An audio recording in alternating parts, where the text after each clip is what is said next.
Welcome, everyone. Thank you for coming to the session on new media challenges and opportunities. I'm your moderator, Dr. Sarah Netzley. I'm an associate professor of journalism here at Bradley University. Before we get started, I would like to acknowledge and thank Paul Herzog of MassMutual for his support of this year's Charlie Steiner Symposium. Thank you.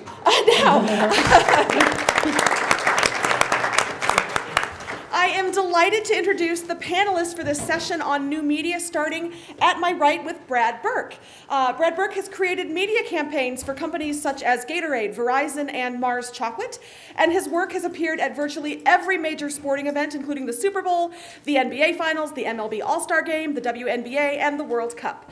In 2015, Brad founded the new media venture Just Not Sports, and campaigns such as the More Than Mean campaign have earned Just Not Sports a variety of honors and recognition, including the 2016 Peabody Award. Brad graduated from Bradley University, worked as a reporter and editor at the Journal Star here in Peoria, and was named the PR Agency Person of the Year nationally by PR News in 2017, just 2 months ago, right? Mm-hmm. So congratulations. Thank you. Next, we have Julie DeCaro, a sports radio host, writer, and speaker in Chicago. When not hosting on 670 The Score, she writes for media outlets such as The Washington Post, The New York Times, Vice, and Fansided.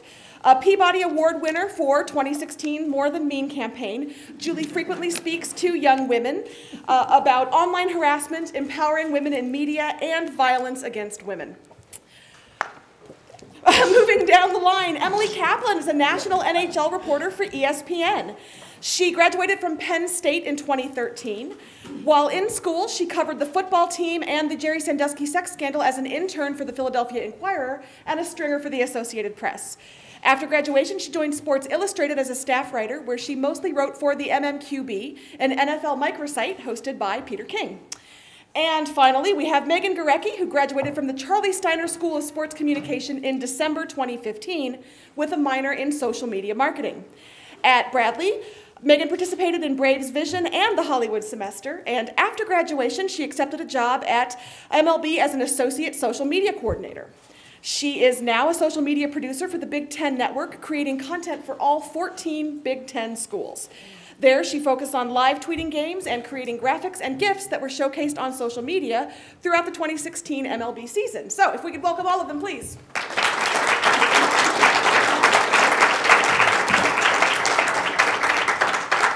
All right, as the title of the session suggests, New Media Challenges and Opportunities, we're here today to both bury and praise new media. As it suggests, we have amazing reach and opportunity with these new media platforms and outlets, but at the same time, they're creating some new challenges in terms of ethics and accuracy, harassment, trolls, should I go on? So I'm going to pose several questions over the next hour and offer them to everybody on the panel to answer, and I'm going to save the final 15 minutes of the session for any questions that might come up as we're speaking here today. So to start, the concept of new media is a little bit vague and nebulous, so I thought it would be helpful to define it more sharply as you see it. So let's start with the platform or outlet that you see as especially beneficial to your specific field of communication or your specific professional goals. So what's the new media that you're using the most to accomplish what you're trying to accomplish with your professional communication efforts? All right, I'll go first. Okay. For me, it's Twitter, just because there are, Twitter now, I think it's impossible to work in sports media and do your job without Twitter. Teams are breaking news on Twitter. The Cubs broke the Jose Quintana trade on Twitter. That was the first time anyone heard of it, and the beat writers didn't even have it. So you have to be on there, and you have to be able to take in a lot of information pretty quickly. And I think it's also probably the most effective way to share the content that you produce. It definitely goes out to a bigger audience. I think there's some debate about whether it's Facebook or Twitter that gets you the most sort of bang for your buck when you put stuff out there. But I think that in terms of being able to reach a lot of people quickly, it's Twitter. Building off what Julie said, when I was at Sports Illustrated, now at ESPN, we hear all this data about how important Facebook is. When you post a story on Facebook, the length of time that it's in someone's timeline is, I think, quadruple, 8 times, 10 times longer than it is in Twitter when it refreshes every 7 seconds. So it's really important to be on Facebook. That said, Facebook's really difficult, especially for individuals, because it has this incredible algorithm which involves different posts and sponsored. So it's a little more difficult code to crack, but it's one that I'm definitely trying to, and there's certain things you can do on Facebook, like host live Q&As and do live feeds that, as a traditional print journalist, I'm more uncomfortable with, and just because I'm a little more deferential by nature, but you kind of need to do to let people know who you are, and therefore, if they know who you are, they want to read your work. I would say for me, Twitter is just the main form of what we use. At Big Ten Network, we have accounts for all the different schools, so we're breaking news on there, we're posting highlights, we're doing everything in-game live tweeting, all from Twitter. So I'd say that's the place we get most of our news, and kind of go from there. So Twitter is what I use the most. And I would just throw out there that instead of thinking about platforms, I would just say we think of everything as mobile in terms of what we do for brands. So that means everything from just the optimizing video to be watching a phone with sound off, or every time you're thinking about where you're going to share content, you have to be thinking about how are we reaching audiences where they are, as opposed to posting it somewhere and having them find them. And I think that all goes back to everything is part of the mobile culture now, and that informs pretty much everything we do on the brand side or on the editorial side. Great. So would you say to any students that are out there, be on Twitter, get on Twitter, do it now, don't wait until you're job searching? 100%. I would say you guys need to be, I would argue you guys have the advantage of being young, of portraying yourself in the job market as I know more than you know, the person interviewing me, because I'm on whatever is next that you haven't mastered yet. So every single platform, I would say you should be on there and have a professional style presence, like something that you could show to a potential employer and say, yeah, this is my Snapchat profile and this is my whatever else thing that you've never heard of profile, and just be a step ahead. I would say Twitter is your best asset. As someone who's looking for jobs, a lot of people who work for a certain company will post jobs on Twitter. And it's an easy way to find them. So they'll say, hey, shoot me a DM, send me your email.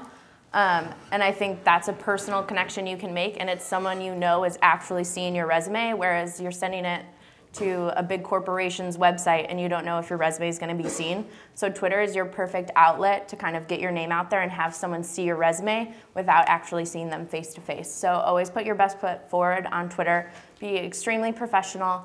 They also do weekly Twitter chats for different kind of things you're interested in. So when I participate in every Tuesday night at 8 o'clock Central Time, it's called Young Professional Sports Chat. So what it is, it's people from all over the United States who are kind of getting into the business. Some of them are still students. And so you talk about current topics, kind of whatever kind of comes up weekly. So it's a good way to kind of meet other people via Twitter, but also make new connections and kind of bounce ideas off of each other. Sorry. I was going to say, well, I disagree. Yeah. Do you disagree? I was going to, no, you go. I want to hear it. I don't disagree with Megan. I'm saying I don't think that you necessarily need to be on Twitter. I think you probably need to have a presence on Twitter. But I think part of the problem with a lot of people, especially young people, is that they try to spread themselves too thin over like 5 different platforms. And then it's just impossible to keep up with any of them. So figure out which one you do best. Which one is most intuitive to you? For me, it's Twitter because I'm totally ADD and I'm constantly refreshing and I want new stuff all the time. So I just sort of instinctively understood Twitter and how it worked, and understood very early on that humor was the currency of Twitter, and that retweeting other people is how you get them to like you and follow you. It just made sense to me. If Instagram makes sense to you, if Snapchat makes more sense, then make that the platform that you go after the audience on.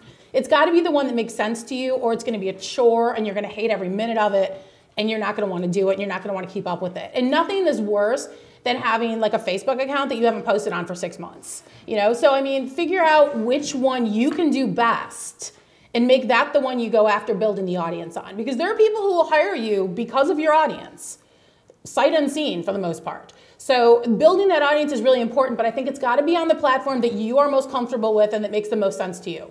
Well, now I sound like I'm piggybacking off of Julie, but my Sorry. point was going to be, back in the day, it kind of was a joke, and I'm probably speaking not to any of you, but on people's resumes, they would say Microsoft Office proficient.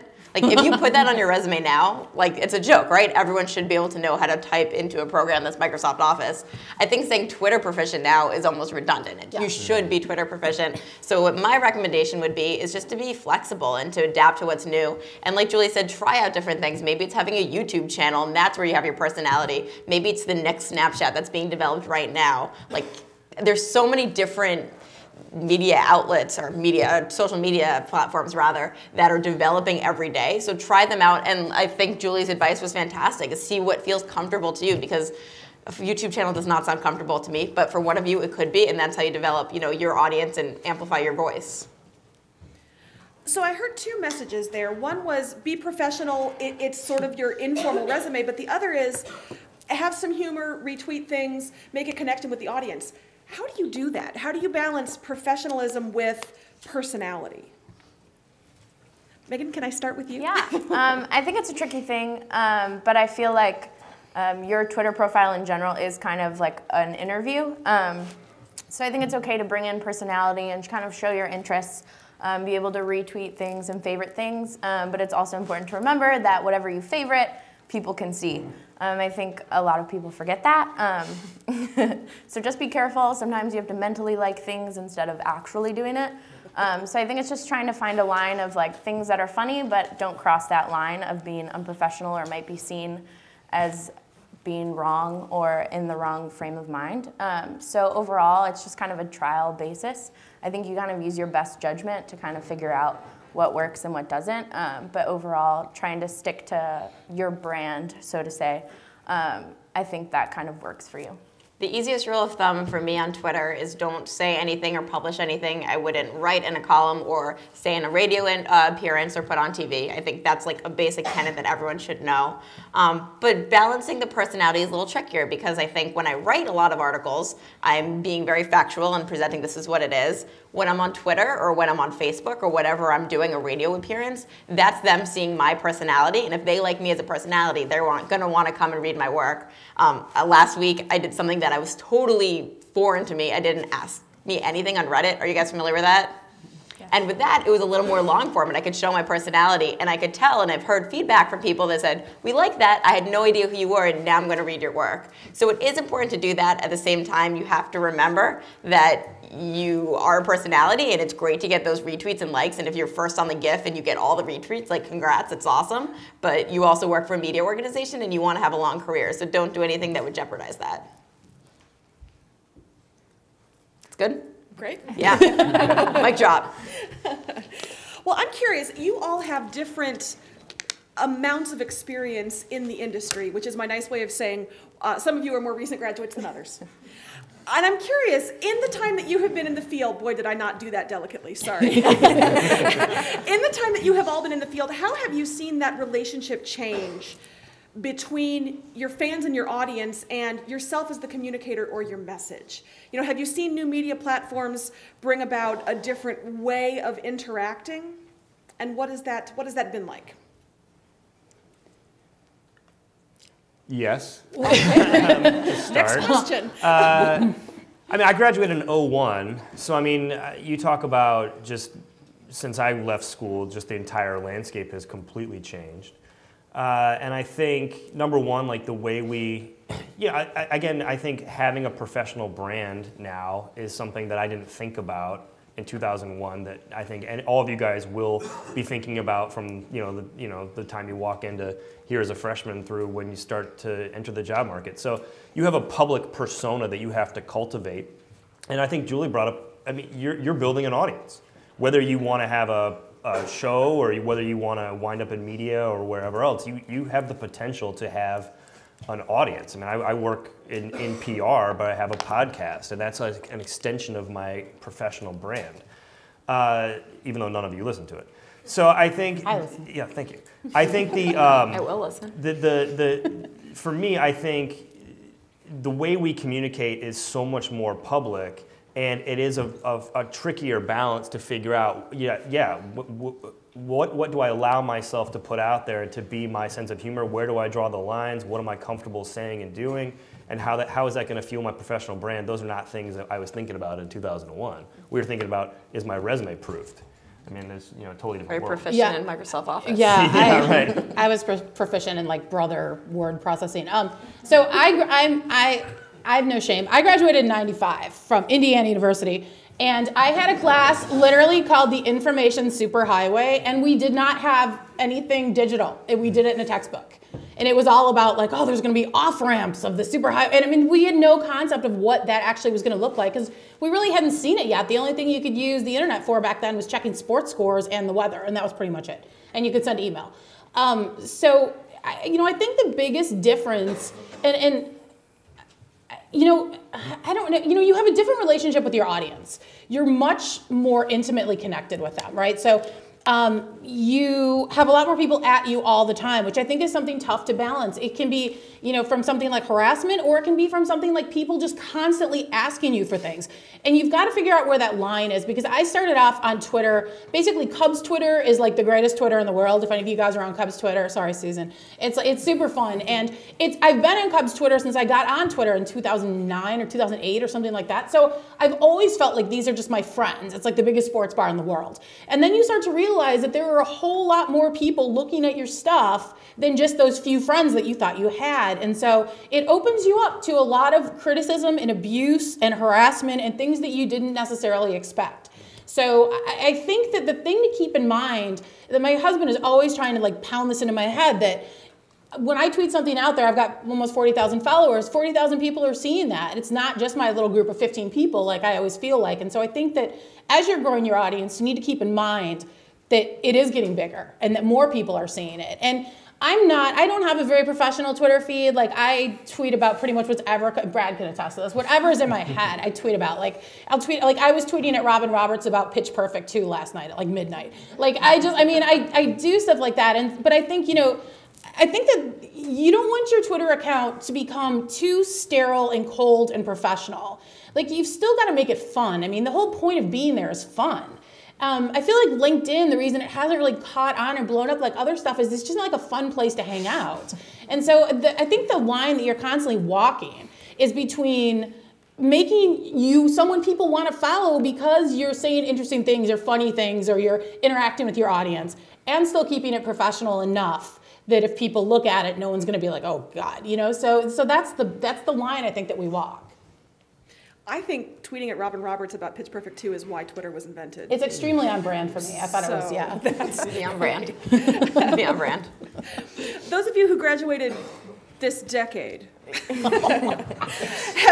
have no shame. I'm a millennial. This is more of a micro question than a macro question, but have you seen evolutions in how people respond to you, how people talk back, how they use your content, how they see you as content providers? I wouldn't say I'm quite at the level of being a content provider yet, but overall, I think it's just kind of ingrained into me. Graduating fairly recently in the last few years, I think Twitter has like kind of been how we kind of grew up. It kind of hit pretty big when I was in college, so it just kind of felt like a daily life kind of thing. You would tweet about class or whatever happened that day and like weird college events. So it hasn't really felt that different. It's just kind of an exchange of information. All your friends are on there, so you would talk to them that way. So I think it's just evolved with your workplace as well and becoming a young professional. In the 10 years that I've probably been on Twitter or writing articles that people have read, I've seen an incredible change. And I think the biggest difference is, have you guys ever heard the phrase, don't read the comments?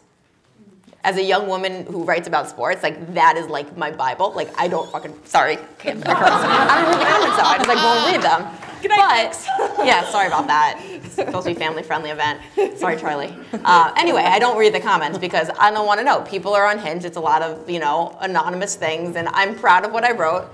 When you have a Twitter account, you have to read the comments. They're at you because they want to interact with you. Like Julie said, it's not necessarily negative. Sometimes they just want to know more questions of, hey, did you think about interviewing this guy in the story? Or can you clarify this point? And that's the way you can interact with readers, and that's why they want to follow you, is because you can do that. So yeah, you get that great interaction, but you also get some of those comments that I was trying to expletive ignore when I'm online. So I think that is the way it's changed, where it's kind of at you at all times, literally at you.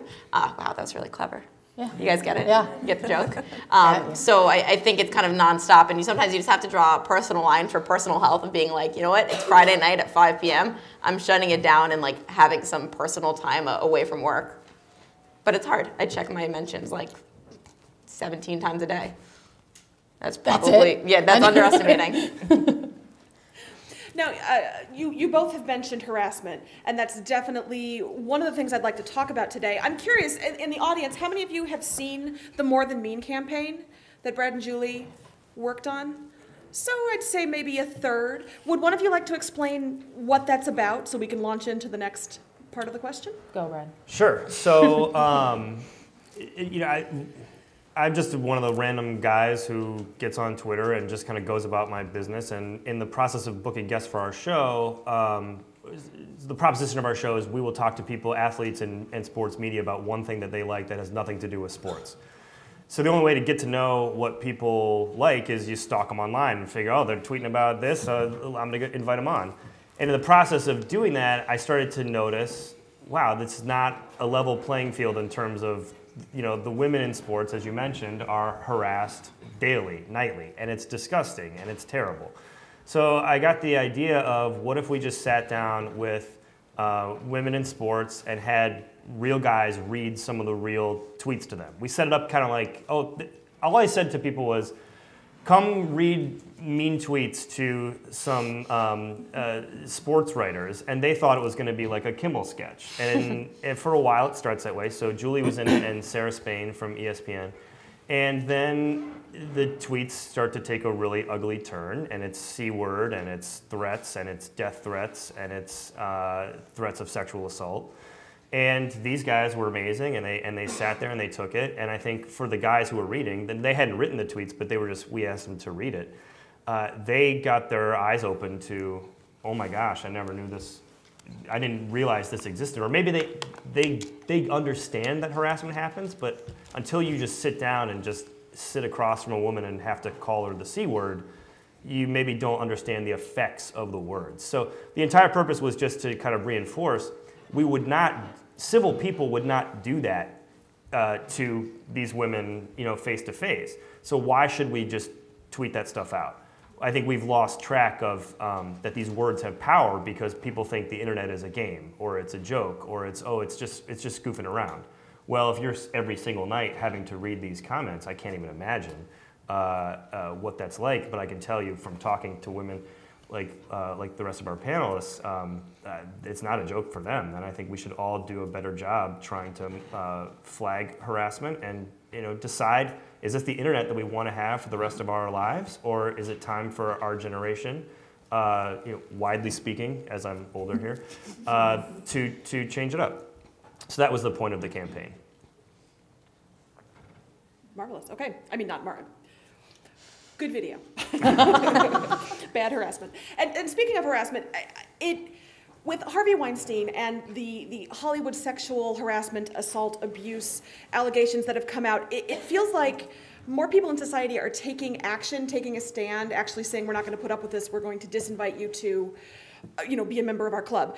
Do you think that's going to trickle down to social media? Do you think there is more awareness and sensitivity, more people calling things out? Is that going to be maybe a tipping point for this? I would love to think that's going to be the case, but I'm actually working on a piece about this right now, trying to think about what it is that women need from men following the Harvey Weinstein thing. And Brad is great about calling people out online, but there are so many guys out there who see other guys doing it, and women too, who see their guy friends doing it and just don't say anything, and it is maddening.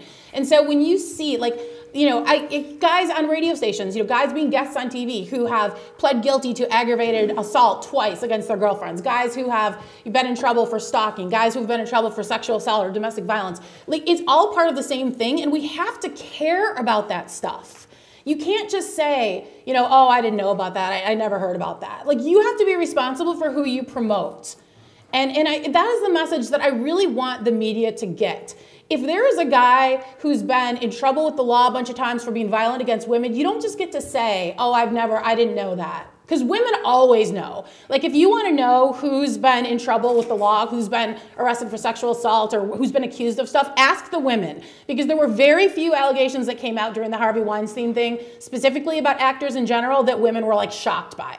You know what I mean? Because we always hear that stuff. Women talk and women know. And it's time for the guys to start knowing too. And that means calling out your friends when you see them doing it. That means being responsible for knowing what other men are doing. Otherwise, you're complicit, and you don't get to say, you know, sorry, I didn't know. We live in such an age of information as well. Like, you can get anything at your fingertips. So the fact that you can't just blame like ignorance or not being able to know, because you can educate yourself now. One of the complaints that I've heard is Twitter's response to harassment and to trolls. Do any of you have a solution that Twitter could embrace that would make using that platform safer for women or harder for harassers to get access to the people they want to harass? Any suggestions that Twitter could embrace? Yeah, I mean, there's a whole bunch. I mean, one is that we need to be able to block people by their IP address. And I know people a lot smarter than me say, well, there's all kinds of issues for that. Okay, but give it a shot, because what happens is you block someone, they create another account. You block someone, they create another account. I mean, if I had guys create accounts just to tweet horrible pictures at me and then just disappear.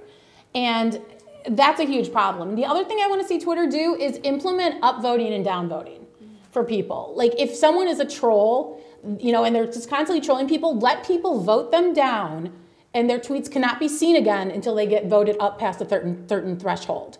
I think that would make a huge difference, because you have 50, 100 people reporting the same guys over and over, and Twitter just saying, no, this isn't a violation of our guidelines.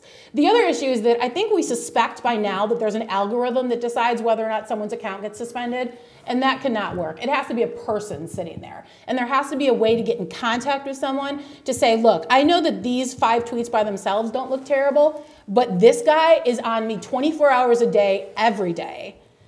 And there has to be someone who can hear that and understand and care about that is some kind of understanding of cyber stalking. It can't just be, well, that's not an implicit death threat, so therefore he's not suspended.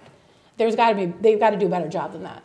I think there's an element of no consequence, as Julie alluded to, and I think part of it is just it's such an anonymous platform. And when I look at my comments on Facebook versus my comments on Twitter, the ones on Twitter uniformly tend to be the ones that upset me the most. And a lot of the ones that do upset me the most are guys or women, or who knows who's sending them, but their avatars are eggs, and it's some username that literally can't be addressed to anything. Well, when you're on Facebook, there's a photo of you, there's your first name, there's your last name, there's probably people you went to high school with who are friends with you, there's a little more accountability. And if Twitter can find some way to verify you or give you a little more accountability, I think people would maybe censor themselves a little more when they know it could be traced back to them. Can I ask you guys a question? Like, is it getting better or worse? Worse. How so? For me, it's getting worse. You think so? Yeah. What about you guys?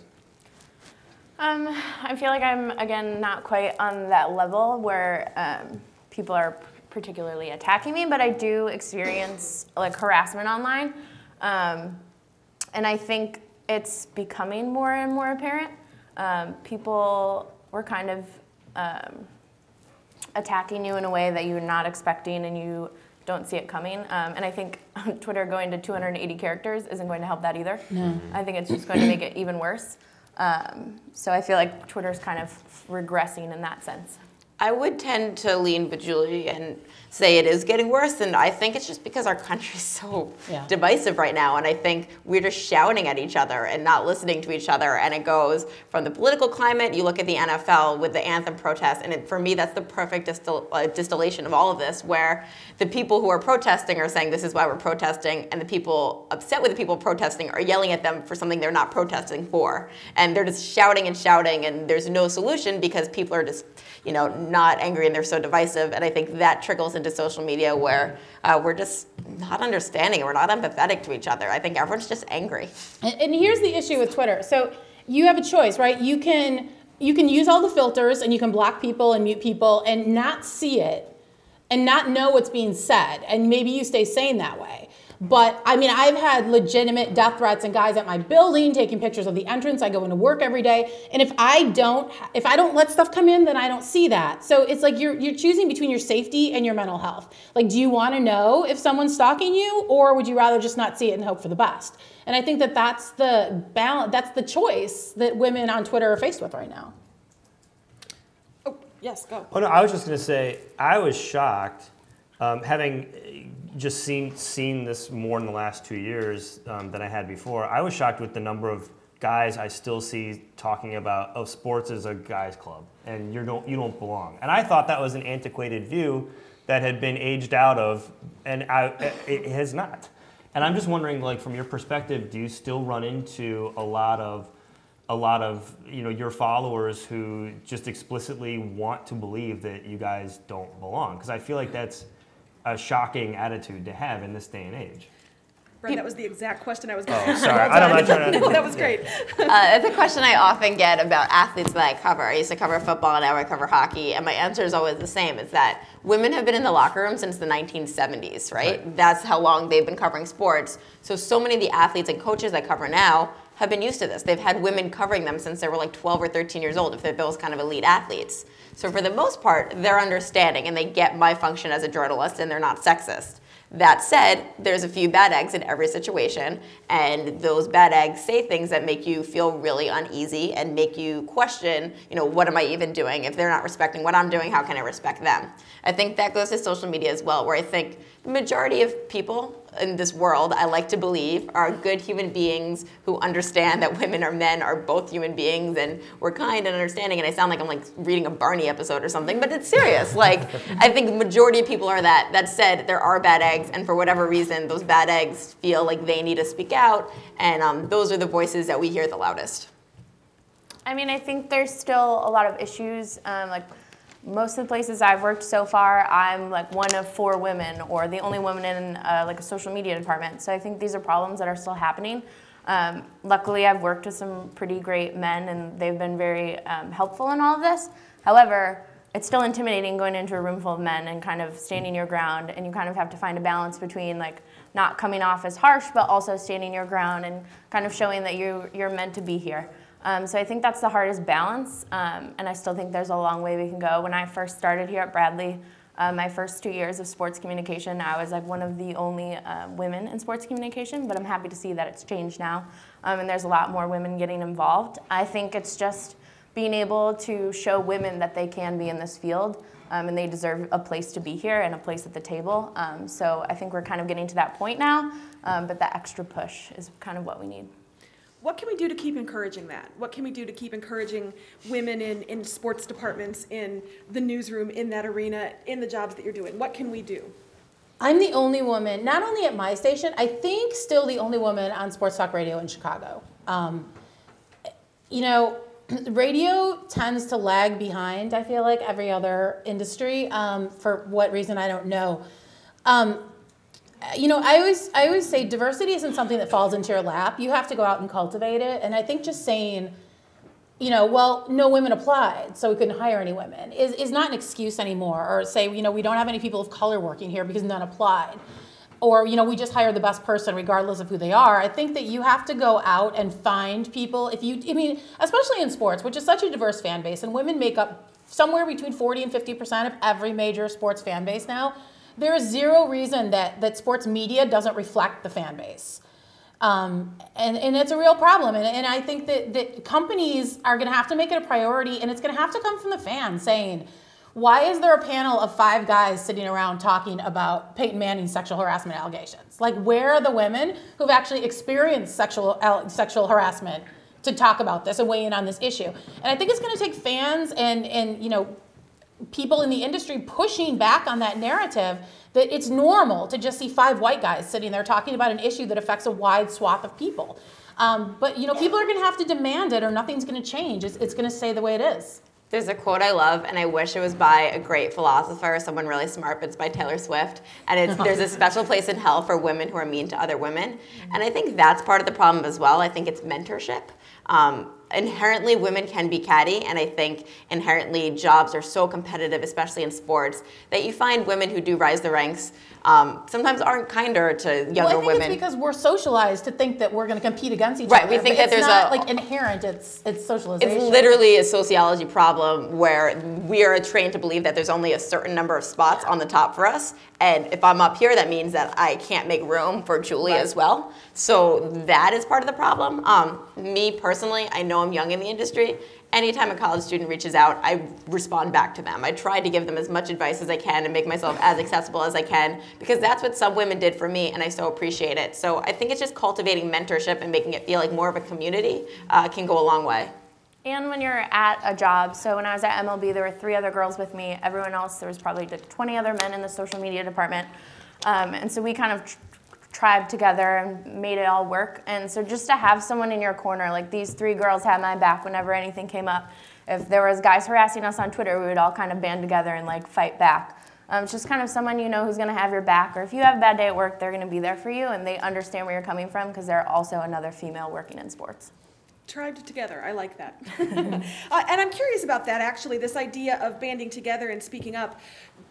In addition to an uptick in the harassment that you're seeing, do you also see an uptick in people who are saying this is not okay, who are shaming, who are calling out, who are using that social media platform to also say, look at this guy, this isn't good, you've got to stop doing that, and maybe try to promote education and awareness of what's happening? I'd say there's an uptick in it. I'd like to feel confident in the fact that people are trying to be better about it and kind of be proactive. But obviously there's still bad eggs in the group. But I'd like to think that overall people are trying to start being accountable for what they say and starting to realize that there is someone else on the other side of your screen. I don't know if people are at least I haven't seen it. I think that, part of the problem is that if it's not directly affecting you, it's so ugly and it's so depressing. It's easy to just shut it off and walk away and just be like, I'm going to get off Twitter, than to stay there and fight for someone else who maybe you're not necessarily all that invested in. And that's a huge problem. And I don't know that necessarily calling people out is the way to do it either, because at least on Twitter, because then it turns into, just devolves into this huge ugly thing where other people jump in and it be, I don't really know what the answer is. That's depressing. I'm sorry. I think you have to decide. You kind of have to pick your battles. Like some days you're like, okay, I can deal with this. I can ignore it. I can put my phone away. Then other days it just really grinds your gears and you're like, I can't sit and let this happen anymore. You need to address it. So it's kind of picking your battles, I guess.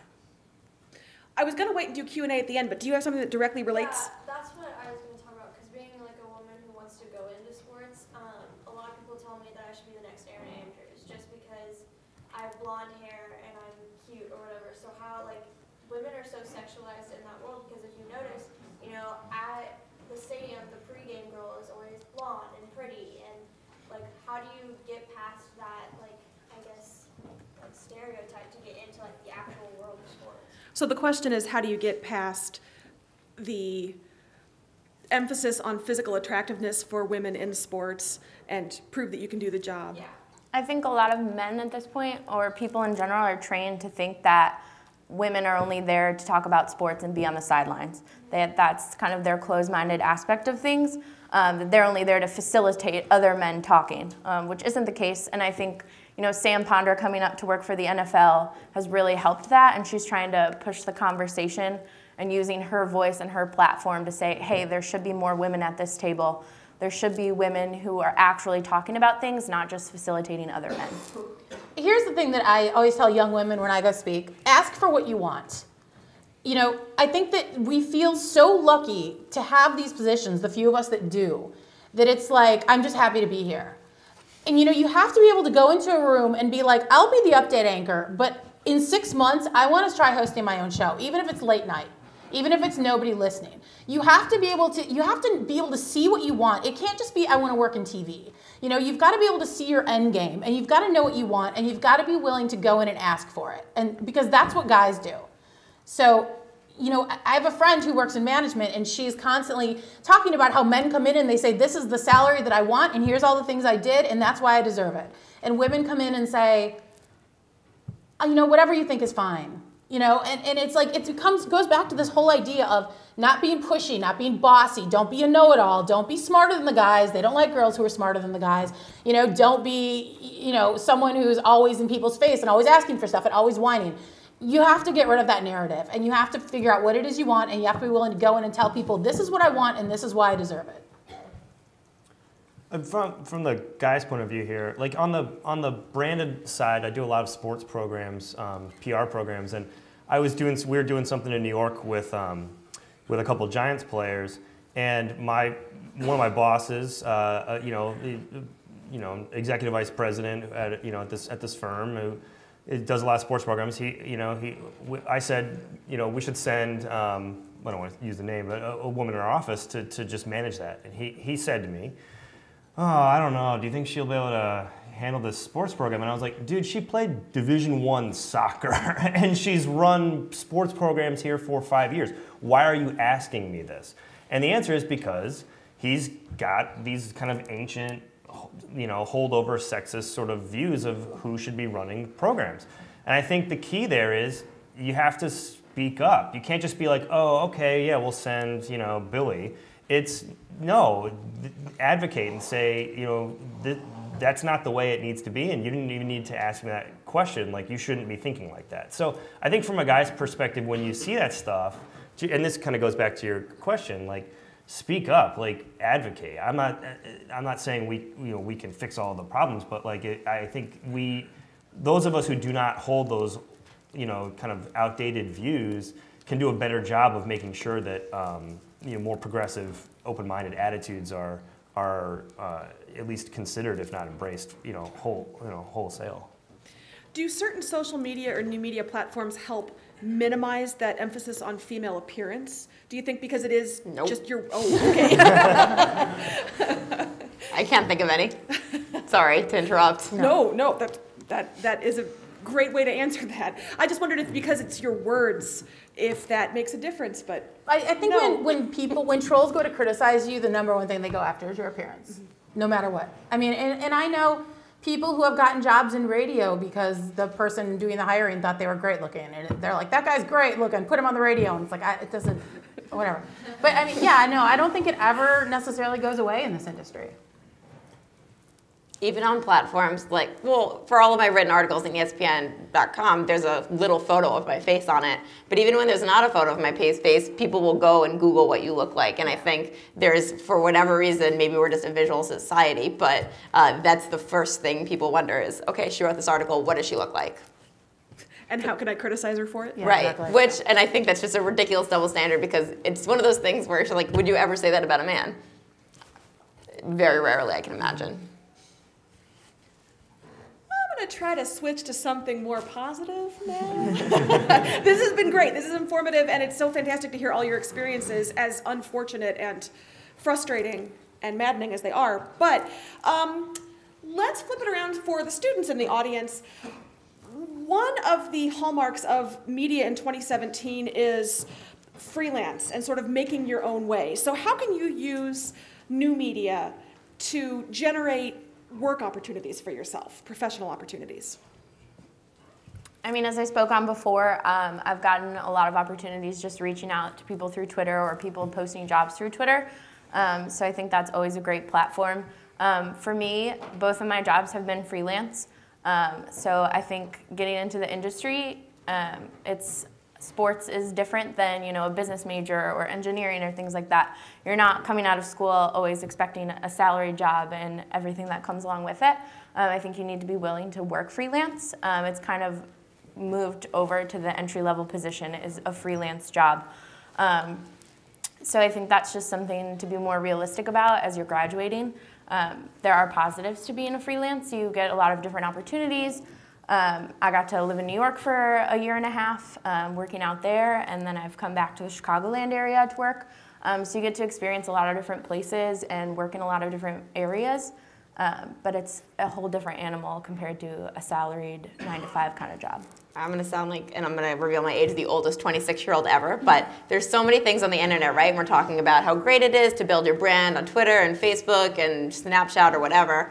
But when you're looking for a job, I think that sometimes we take for granted that the people hiring value old school things like maybe picking up the phone and calling them and asking them for advice, or writing an email that's thoughtful and doesn't have any spelling errors. And what I like to say is when you're a student, it's kind of the last socially acceptable time where you can just ask anyone for an informational interview to say, look, I really like what you do. Can I ask you about your job and how you got there? You're not asking them for a job. You're just kind of flattering them and saying, look, I just want to know more. Well, find their email address online. You guys are all smart. Send them an email. Say, I'd like to set up a phone call. If you're lucky, maybe set up a coffee meeting. And those type of things, I think, can take you a long way because you'll charm them with how charming you all are.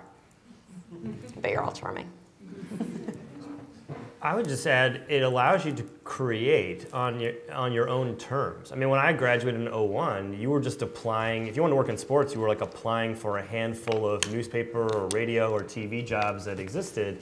If you want to write about the Bulls, you could just go write about the Bulls. Like, just do it. Start a YouTube channel. Like, become the world's leading, sports Instagram video star. I mean, the options are endless for those people who show initiative to go make it. And I can't tell you how many times I run into people either at work or online who say, oh, I have this idea, and then I'm like, that sounds great. And 6 months later, they have not moved on it. Like, what are you waiting for? Like, go make it. And you never know. You could become the next big star doing that on your own terms. Yeah. So I just think it's democratized the idea of who can be a creator, and the answer is all of us can. There's a lot more opportunities to be a creator, but it's a little bit harder, I think, to get paid as a creator sometimes. Where do you draw the line between doing work to advance your brand or to say something that you want to say versus doing work and not getting paid for it when maybe you should? How do you decide? I'll take this one. All right. Crack knuckles, let's do this. Okay, so I mean, I was a person who, when I first got into the industry, I would write for free. I would do whatever to get exposure, right? That's the hook. Like, do this for free. We can't pay you, but you get tons of exposure. The problem is that stuff drives the market down for everybody, right? So people, free internships where you don't get paid, and you're gonna write for free. And so suddenly, it's great when you're first starting out, but what you'll find is that as you get older, suddenly, you can't get paid a decent wage to do a freelance article because someone else who's 20 is willing to do it for free. And it's a huge problem in the industry right now, and it's something that there's been a lot of debate about. There was a huge debate online with Darren Rovell, and everybody jumped in, and everybody was screaming at each other about free internships on Twitter for a day. And the other thing about free internships and writing for free is that it tends to skew towards those who have a little bit more privilege, right? Those who can, live with mom and dad and whose parents can support them or who can afford to write for free. And so what we find out is that then you have a lot of people working in the sports industry who look exactly the same instead of having a more diverse group. So I hate free internships. I hate people who write for free. Not that I hate people who write for free, but I hate that it exists. And I had to, say at a point, like, I'm not going to write for less than blah, blah, blah. And, it was something, it's probably lower than I should go. But you have to draw that line because as low as you go, that's what people will pay you. It's all about now getting as many clicks as possible. It's probably not a sustainable model. Everything's probably going to move more towards subscriptions and away from clicks. But as of right now, that all that free stuff makes it harder. It's great when you're starting out, but as you get older, it makes it tough to get paid anything close to like a living wage. My radio partner said, being a journalist used to be a great middle class job. And now everyone I know just about in media, except for lucky people like Emily, who have a paying gig, but you're working 2-3 jobs and trying to cobble together one full-time job. So you're doing radio and you're freelancing and you're maybe speaking and you're doing all kinds of different things to try to get back to like what that one job would be. And it's hard to see, there's no way we're ever going to get everyone together to push back against this, but it's something that we at least have to start thinking about.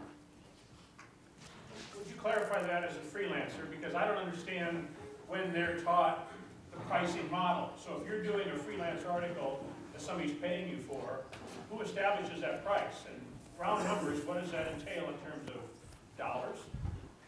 So the question is, how do you determine price? How do you learn how to value your work as a freelancer? You talk to other people and you find out what they're getting paid. That's one of the most important things. I mean, I started a group for women who are working in sports media on Facebook, and we all share all that information. We've got a document in there. Here's what I got paid from The Atlantic. Here's what I got paid from Washington Post. Here's what I got paid for this. And you have to get that information. Otherwise, you're all competing with each other. But you can go into the Washington Post and they say, hey, you know, our baseline rate is $250, and you say, no, I know someone else who got paid $350 or something shorter than this. And most of the time, they're willing to work with you on that. But I think $350 being $350? yes. Okay. So a lot of places like Washington Post, New York Times, like their baseline for something like a column that you can just sit down and bang out is $250. If you're reporting, it goes higher. I have friends that get paid $5,000, $6,000 for long form reporting pieces. And I have some friends, you know, I got offered $37.50 by a really big publication, and I almost like died. So, you know, it depends, but you've got to talk to people, and you've got to learn to value your work, and you've got to hold firm to your bottom line, because that's the only way you're going to make a living wage at it. But you're your own business agent. You don't have an agent at that level of income to support that negotiation, right? Some people do. Some people do, but not many. Most people negotiate it themselves. Or you can sell out and come to PR. That's where the good hours and the good We pay. are hiring. No, but you can freelance alongside with that, right? You get a gig in PR, and then you can. Yeah, I mean, go your own way. I do my podcast on the side just as just to do it. But there's no money involved in it. But where it's tricky is that you have to watch out for conflicts with the brands you work for and that kind of stuff. So. But you're not getting paid for the podcast. No. Why? You want to buy some advertising? Because No. all of us who grew up with paying for a newspaper in order to get Yeah. what we wanted to get, now you go online, and in most cases, finally the newspapers are forcing you to pay after 5 articles a month, because otherwise it's free, and we'll take the free route as consumers. Yeah. So at some point, your model is right. You can't all do everything for free and still have somebody produce the information we want. But where's my threshold when I decide I'm going to pay X amount of dollars to get selective articles as opposed to getting the paper delivered to my house every day? Yeah, and that model's being challenged by things like The Athletic or Patreon for for podcasts or things like that, where I think more and more creators are actively experimenting with new ways to monetize. But it's really tricky. I mean, look at the conflicts that are happening between the YouTube creative class and YouTube about what qualifies as for monetization, or ad apocalypse earlier this year, when all the brands realized that so many of their precious ads were rolling over really questionable content or highly politicized content. So everybody is struggling with how to monetize the internet. And there's going to be, at the end of the day, I think it's going to come down to the same thing that we talked about with music. When I was in college, we were ripping songs down for free on Napster and thought that was the end of paying for music. So great. It was glorious awesome. time. Except for all the pop-ups on your computer, because it was all viruses all the time. Eventually, that became a more regulated, monetized environment. I think we're finally moving to a place where individual content might get to that point. It's going to be a tricky transition, though, as consumers ultimately decide what is the threshold that they will and won't pay for. And I think too, like, we as a society have to decide what we value. Like, I could log into incognito on Google and on Chrome, and I could go in and I could read everything for free. But I care about journalism and I care about newspapers. So there's 4 papers that I subscribe to right now.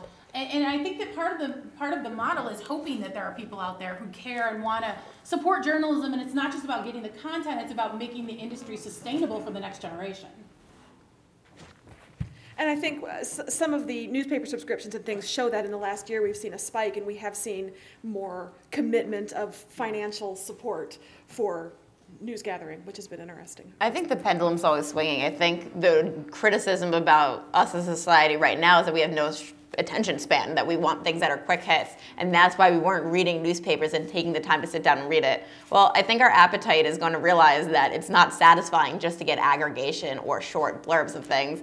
And I'm just going to be the optimist here. I just think the pendulum's going to swing, and we're going to want those in-depth, reports and people actually on the scene reporting things instead of people sitting behind computers, millions of miles away, thousands of miles away, just, phoning it in.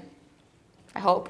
She was optimistic. Let's bring up harassment again. No, I'm kidding. Actually, I do one last question before we open it up to Q&A with the audience, but I do want to end it on an up note. I am curious, who on your favorite new media, social media platforms really uses the platform well? Who do you go to for creative, interesting, surprising, blows your hair back content usage, whether that's Twitter, whether that's Snapchat, whether that's Instagram, whether that's some platform I've not heard of before? Who's doing really exciting things that you enjoy following? I overall just search the hashtag SMS Sports. So as someone who's very interested in social media and sport combined, searching on Twitter, you can literally find anything of like NBA, MLB, NHL, anything any leagues are doing, as well as college athletics. Kind of see like new graphics, anything that's new and exciting that everyone's trying. So I usually just look at that to kind of get inspiration for my own work, as well as kind of feeding off everyone else's energy. As a personality, I would say like Jemele Hill is someone I follow and who I look up to. She is not afraid, obviously, to take a stand for what she believes in. And I think she's a great voice to have on Twitter, not only for women, but for people of color. Are you snapping? I hope so. Someone's snapping. Yes. Awesome. Big Jemele Hill fans here. I think NBA Twitter does a really good job of engaging with its audience. I think the players, the team accounts all have a really good sense of who their audience is and how we can get them excited about our sport. And I know NBA Twitter, like as a statement or just category, is super nebulous. But if you know what I'm talking about, you know that they do a really good job. Yeah, the thing about NBA Twitter is they don't want you to miss it. And like every other sport is like trying to keep it secret, and like, but NBA Twitter wants you to see how great their athletes are, and it really works for them.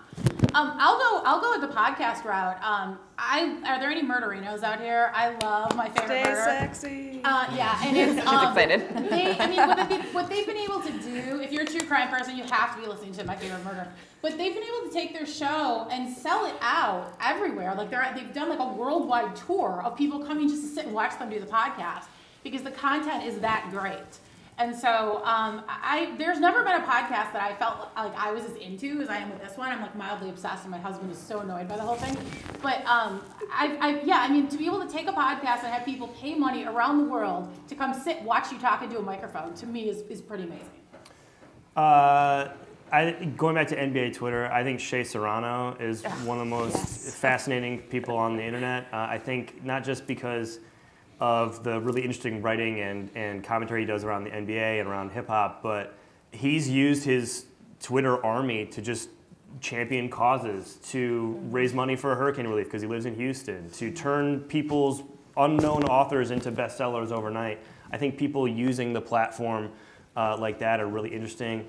I go back to, I think one of the greatest success stories is The Starters on NBA TV. They were a podcast, they grinded for 10 years, got a TV show. I think they still do a lot of interesting back and forth. And then out of the sports realm, if you haven't watched Casey Neistat's vlog, go back to the beginning and just like watch.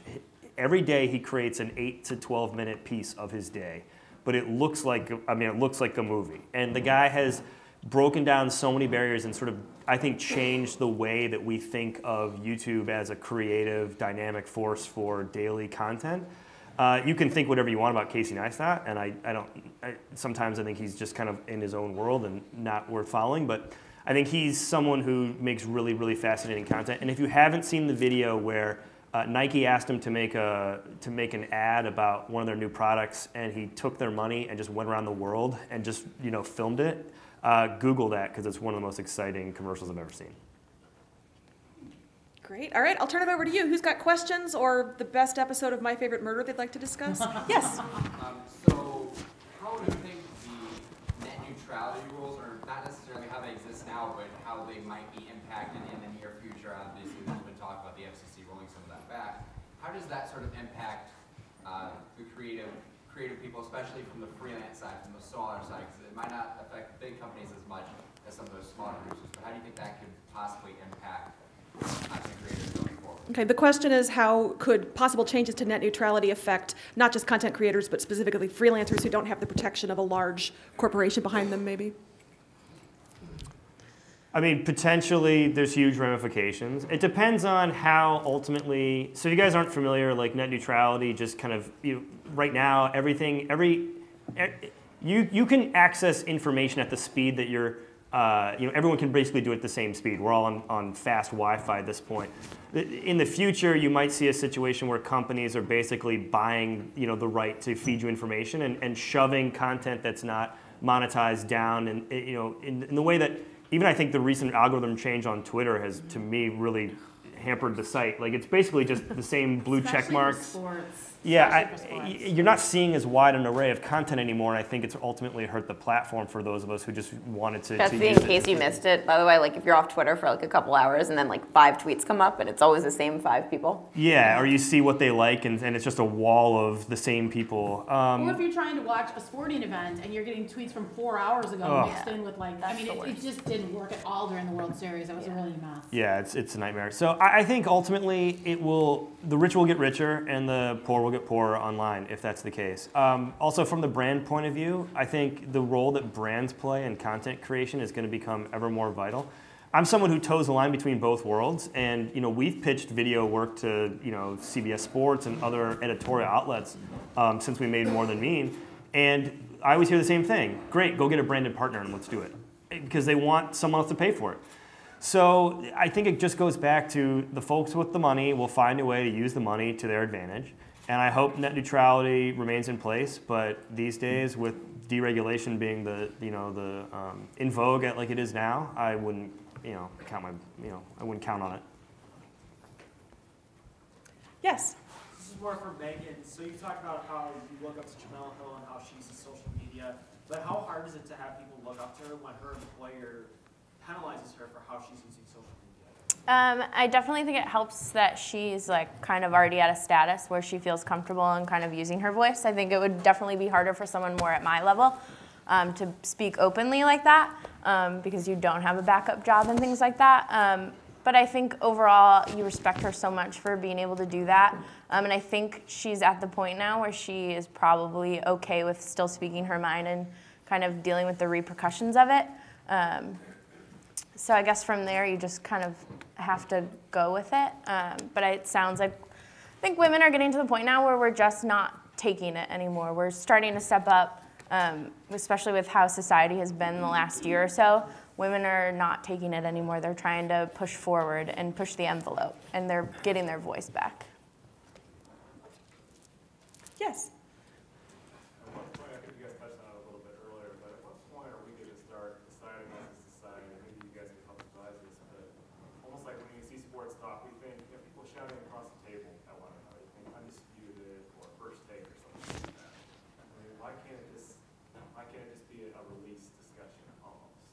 Because that's not what people watch. I mean, it's going to have to come from fans. If people stop watching First Take and start watching, what Outside the lines. Outside the lines, then that will be the direction that everyone goes. But for right now, those are the guys that get the big numbers. I mean, Richard Deitsch puts those numbers out there all the time, and you can see how many people are watching that, and it's stunning and startling sometimes. But programmers don't necessarily care what they put out there; they just care that people watch it. And whatever people watch it is what they'll promote.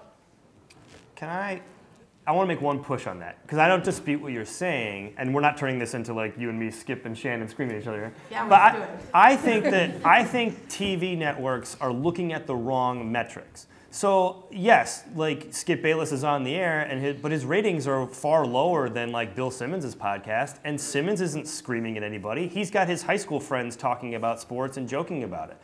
But like that, TV, I think, is slow to adopt new media and turn it into something that can draw a meaningful audience on their platform. So I think TV then tends to carbon copy what has worked on their airwaves, and they're not thinking expansively enough about how can they tap into large audiences that are wanting other things, but finding them in other avenues of digital media. And I think the reason why they're tapping into the same things over and over again is because that's what the advertisers are giving their money for. What works? Right. What can we sell for? Okay, this worked for us in the past. That's what we'll go with. Yeah, and that goes for radio too. Absolutely. Yeah, and I think radio is a great example where you have literally the same show on every market, like the same style of afternoon show, when they're drawing nowhere near the audience as some of the big national podcasts like the Starters I mentioned or things that are on The Ringer that have a completely different vibe. So I think Julie's point is well taken. You guys, the audience, will ultimately dictate what gets seen. But I think networks, they always sit around and complain, oh, our ratings are low, what are we going to do? And it's like, make your product better. Like, other stuff is popular. Figure out how to translate it to TV or your digital properties more effectively than you're currently doing it right now. But part of it is that like nobody wants to take a risk, right? Everybody wants to do what they've seen be successful other places. So, yeah, I agree with Brad. Yes. You guys mentioned the boys club mentality and women coming to sports. It got me thinking about Cam Newton's comments a few weeks ago about a female reporter asked a question about routes, a receiver running routes, and he kind of shrugged it off and then about a woman asking about routes. And then it turns out he didn't even know her name when she was a beat reporter. How damaging is it for women in the field when, to break down that wall when you have players who aren't willing to break down fear? So how damaging is it for women in the sports industry when a player like Cam Newton dismisses questions, doesn't know who she is, even though she's presumably interviewed him a number of times? I covered the NFL the last 4 years. The most offensive question I ever get from an athlete or a coach or a scout is like, do you even like football? And like, seriously, I get that often. It's like, no, I don't. I'm just pretending. Like, that's why I'm here. I think that kind of ignorance is probably the most damning to me. And what you heard from Cam Newton was also most damning. I have to say, of the probably like close to 100, maybe more, I can't even calculate, of athletes, coaches, scouts I talk to, that's the minority. But those experiences stick out, and that's why Cam Newton's comments stuck out so much, because we were so uncomfortable hearing it, because it was so against the grain of anything we hear from athletes, usually, on these platforms. It's damning because it seems like it set women back. At the same time, you saw the universal outrage against him and the universal support for journalists who are trying to do their job and trying just to ask questions, especially if they're females, that I don't know if that instance really is as damning as perhaps it seems, because I think that we have moved forward as a society, but it's like the bag egg thing. Cam Newton in that case was a bad egg. Yeah, and at the same time, there's a group of guys out there, a segment of guys out there who do believe that stuff, and then he just validated all their feelings. They just heard it from like a big shot NFL quarterback that they're right and that women don't belong. And I mean, I get told all the time, like I go to sports to get away from women. The last thing I want to hear when I turn on the radio is a woman talking about sports. And I'm like, sorry. I mean, I don't know what to tell you. Like, you don't own sports. Like, I mean, I grew up watching sports too, and I have as much a right to be here as you do. But the thing that is most disappointing about Cam was like, the minute he said it, I was just like, oh, because I just knew all those trolls that say that stuff to you all day long, they just got their validation from like a big time player, and that sucked. But yes, but then at the same time, did you see any of his teammates support him publicly? They didn't denounce him publicly, but they sure as hell weren't supporting him. I think Cam overall just had no idea what he said and like didn't really think about the fact that it was offensive. Like it was something that he said as a reactive kind of thing. So I just think he didn't think about the impact it would have. And so I think his apology when he came out was actually fairly genuine. And I think he kind of learned his lesson from that. At least I hope so. Do you know what's really crazy though? And this is kind of getting into new media, but think about, like, this is 2017, right? And every single reporter in that conference had their smartphone out and they were filming it. And they a lot of times live stream those press conferences on the local Carolina networks and even ESPN. And that's why that comment got out. Like even 10 or 15 years ago, that wasn't the case. And what would have been taken from it was, okay, the local newscast that night would have looked at those comments and said, we only have 90 seconds tonight to talk about the Panthers. Like, Cam being sexist, now let's talk about his comments about like the Falcons. Or like the sports writers who had to write the next day would have been like, he said that really sexist thing to Jordan Rodriguez, the female column, but like I have to write my column the next day. And I don't know if it even would have gotten out, which is kind of crazy. And the opportunity for public response and criticism wouldn't have been there either 15 years ago. So, that's one good thing I think the new media platforms do is let people say, this is not okay, this is not. Sure, we can see things Not in cool, real man. time and we can comment on them in real time. Absolutely. Yes. This is mainly for the females on the panel, but when you are asked to interview or write a column about a member of the sports community who you've known to have either sexual assault allegations or abuse towards their partner, who's usually a female, how do you go about actually like interviewing these people who have a history of abusing women? Great question. I don't. I mean, I'm not, I cannot, you know, like, I could not interview Adrian Peterson and just pretend like this is just about football and nothing else. I mean, that would really bother me. So, like, as far as I'm concerned, someone else can write that story. Emily, you're in a different position than I am. I'm in a different position, and I grapple with it, and I think it's a case-by-case basis of what you're being asked to do and who that athlete is, and perhaps how remorseful they are. I mean, I cover hockey. I live in Chicago. Patrick Kane is the most famous player on the Chicago Blackhawks. I have yet to write a story about him, but if there's a chance for me to have a one-on-one interview with him, I'm going to have to think long and hard about what the tone of it's going to be, what I'm going to ask, and those are questions that I'm going to have to ask, and I'm probably going to rely on editors as well and saying what is appropriate. It's a really difficult case. I mean, it involves year-old accusations. It involves accusations and allegations that were brought forward by legal authorities but never prosecuted. So you have to really, you know, ask yourself that, and I don't have a clean answer for you. I think it's just really a case-by-case basis. Yeah, I think what you don't want to do is get sucked into writing a puff piece. That's the danger. That, you know, I think you can try to just stick to the sports aspect of it, but then you get accused of, you know, basically helping them cape for, you know. Sure. So that's the problem. Did I see a, no, phantom hand? Yes. All right, so it could be that I'm just looking in the wrong places, but this is more towards Brad. Why do you think there hasn't been a standout personality? You mentioned like YouTube and how it's such a great space for creators. Why do you think there hasn't been such a standout personality like someone like Casey Neistat or Philip Franco, or even as far as to go someone like PewDiePie for the sports world? Katie Nolan. Yeah. Yeah, I mean, it's a good question. I do think some people like Katie Nolan have come out and done, you know, video content. Where did she start? Was it with? It wasn't Complex, right? It was. I couldn't even tell you the name of it. It's something small and. Yeah, she was doing like daily sports videos, and that's sort of like how she kind of graduated up. To your point, though, I have wondered who is going to be like the Simmons of YouTube. Like, who's going to be the standout star who then stays on the platform and turns that, like the PewDiePie is a great example for gaming, who turns that into a 200 million subscriber platform. It doesn't exist. I think if you're in this room and you're wanting to do sports like video work, I'd get on it, because someone's going to make a ton of money by optimizing how to do content on that channel and then like sticking it out. Whereas Katie ultimately moved on to do other ventures, went to more traditional TV, and she wove elements of new media into her show. But I don't know why that hasn't taken off in that way. And I think someone's going to make a ton of money doing it. And maybe they're sitting here. Yeah, right. Look, Instagram video too. I mean, I think. You have to give Brad a cut though. Yeah, right. I will do your PR rollout. I do think all those platforms. I always go back to, when you talk about like being a creator, like are you really sort of strategizing what your what your presence is going to be on various platforms? And to Julie's point, like, are you picking the platform that best suits your style and really working to grow an audience? Are you differentiated? Are you doing the same thing that Shea Serrano's already doing, or Worldwide Wob?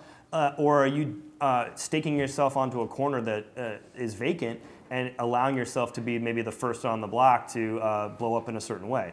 So everyone, I think, would benefit before you go out there and start throwing stuff against the wall. Like, think, strategize. Like, ask yourself, like, where do I fit in the broader ecosystem? And if no one's in a certain spot, then I would go right there and do what you do best. And who knows, maybe you'll take off. One last question to finish things out? Yes. Maybe when it comes to being in this field of either journalism or creating your own content, is it hard to make a living? You sometimes have concerns for financial concerns or anything like that. Great question. So is it hard to make a living as a creator, whether that's freelance, as a journalist in 2017 and beyond? Look, there's definitely your peers in other colleges here who are going to make higher starting salaries going off. Media, especially sports media, can be low paying because it's such a high demand job that anyone would take a salary for. I don't even want to say numbers because I don't even know what the starting salaries are these days. That said, there's opportunities, and if you really care about it and you work hard, you can definitely support a family in it. But I can also say that it's also a really fulfilling and enriching career. my job. I have friends who are bankers and lawyers and definitely make way more money than I do, but I have the best stories every weekend when we come on Saturdays and can sit at the bar and watch sports. Like, I have the best stories every week. So you kind of have to balance that in your life, and it's hard. It's a grind. I miss a lot. I travel a lot, but it can be really great and worth it despite all the trolls.